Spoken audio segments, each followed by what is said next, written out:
तो मैम आपने जो अभी पूरी विधि बताई है, तो आपने नोटों का तो बता दिया, पर वो जो अक्षत हमने रखे हैं, जो पानी वो कलश में है और उसमें जो 51 कॉइन्स है, उसका हमने क्या करना चाहिए? बहुत इंटरेस्टिंग क्वेश्चन आपने पूछा, मैं भूल गई थी। अच्छा, 51 कॉइन्स है ना, उसको आपको रेड कलर के कपड़े में डालना है, उसको भी आपको तिजोरी में रखना है, उसको भी आपको खर्च नहीं करना है। पानी जो होता है गंगा जल, अगर आपके घर में पौधे हैं उस पौधों में डाल दीजिए, और अक्षत जो होता है ना, उसको पीले कपड़े में लपेट के किसी मंदिर में जाके दान कर दीजिए या वहां पर रख दीजिए, और आप देखेंगे, आप सिर्फ इतना करके देखिए और देखिए किस तरह से आपकी लाइफ में बदलाव आता है। माँ लक्ष्मी की कृपा हम पे बनी रहे। बिल्कुल।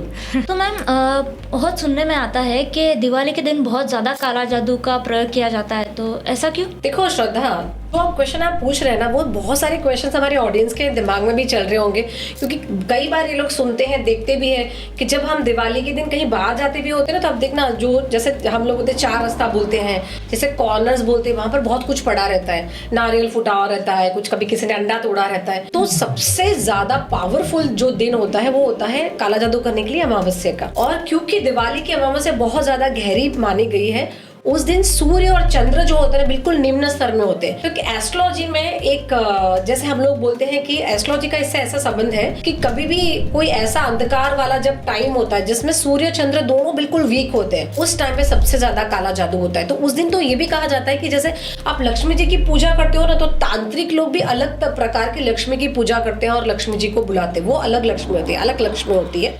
जैसे हमारी जो होती है वो बहुत प्योर वाली लक्ष्मी होती है, वो तांत्रिक स्वरूप होता है। तो उस दिन दोनों अलग अलग चीजें की जाती हैं, बट तांत्रिक लोग जो होते हैं वो कुछ अलग चीजें करते हैं और अलग काला जादू करते हैं, बहुत कुछ करते हैं। क्योंकि देखिए, दुनिया में जैसे दिन है वैसे रात है, सुबह है वैसे शाम भी है, तो हर चीज ड्युअलिटी में है। तो जिस दिन अच्छी चीजें होती है उस दिन वो लोग बुरी चीजें भी करते हैं, और उस दिन किया हुआ तंत्र सबसे ज्यादा पावरफुल होता है। तो मैं यहाँ पर ना ऑडियंस को एक टिप देना चाहती हूँ। अगर आप चाहते हो कि आप कहीं पर भी दिवाली के दिन बाहर जा रहे हो और आप चाहते हो कि आपके साथ कुछ गलत नहीं हो जाए, देखो तुलसी का पत्ता हर घर में रहता है, अगर नहीं होता आप कहीं से मंगवा भी सकते हो। तुलसी का पत्ता हमेशा अपने साथ में रखो। अगर आपको दिवाली के दिन कहीं बाहर जाना है तो कभी भी अगर आपने तुलसी का पत्ता अपने साथ में रखा, या तो आपने मोर पंख रखा है, तो कोई भी जादू जो है वो आपको नहीं लगेगा, क्योंकि उस दिन सबसे ज्यादा तांत्रिक क्रिया की जाती है, सबसे ज्यादा जादू होते हैं, और सबसे ज्यादा प्रेतात्मा जो होती है या जैसे इविल आई होती है उस दिन सबसे ज्यादा सक्रिय रहती,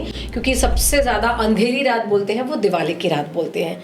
तो ये बहुत कॉशियस रहना चाहिए कि आप अगर कहीं बाहर जा रहे हो, ट्रैवलिंग जा रहे हो, या कुछ कहीं किसी के घर पे भी जा रहे हो, मेक श्योर। दूसरी बात, जैसे हम तो आपने सुना होगा, मैं सुनती थी बचपन में, दिवाली के दिन कभी हमें बाहर जाना होता है तो आज तो जो फीमेल्स है काफी बाल खुले रख के जाती थी, तो मेरी मम्मी हमेशा मुझे बोलती नहीं, बाल बांध के जाना है। तो कहते हैं कि हमारे जो बाल है या हमारे जो नेल्स है, ये हमारा डीएनए का एक एक्सटेंडेड पार्ट होता है। तो ये कभी किसी के अगर हाथ में आता है, कहीं पर गिर जाता है, उससे बहुत कुछ चीजें होती है। तो ये चीजें ना एक साइंटिफिक रीजन भी के हिसाब से मैं समझाना चाहती हूँ कि ये देखो, मैं कोई यहाँ पर भ्रम नहीं फैला रही हूँ या मैं कोई किसी चीज से डरा नहीं रही हूँ, लेकिन वो चीजें बता रही हूँ जो चीजें आपके लिए बहुत ज्यादा जरूरी इंपॉर्टेंस है। ये हमारे बहुत पुराने उससे चला आ रहा है। जैसे आपने हमारे एंसेस्टर भी होंगे, बोलते ना बाहर जाते जब शाम को बाल बांध के जाओ, तो क्यों बोलते थे? It's a reason behind that.